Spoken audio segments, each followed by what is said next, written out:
Welcome to our channel.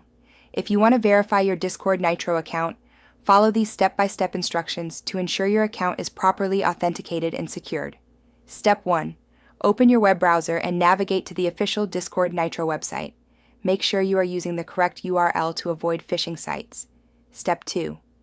Log into your account using your registered email address or username and password. If you've forgotten your login credentials, use the password recovery option. Step 3. Once logged in, locate your profile icon or settings menu, usually found in the top right corner of the page. Step 4. Click on Account Settings, Profile Settings, or a similar option from the drop-down menu to access your account management area. Step 5. Look for a section labeled Verification, Identity Verification, or Account Security. This is where the verification process begins.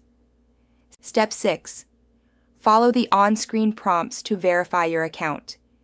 This may include confirming your email address, phone number, or providing additional identification documents depending on Discord Nitro's requirements.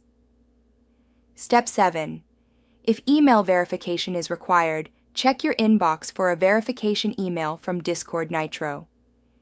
Click the verification link provided in the email to confirm your email address. Step 8. For phone verification, enter your mobile number and wait for a verification code via SMS. Enter this code in the designated field to complete the process. Step 9. Some platforms may require additional identity verification, such as uploading a government-issued ID or proof of address. Prepare these documents in advance if needed. Step 10. After completing all verification steps, you should receive a confirmation message indicating that your Discord Nitro account has been successfully verified. Check your account status to ensure the verification badge or indicator is displayed. Don't forget to like this video and subscribe to our channel.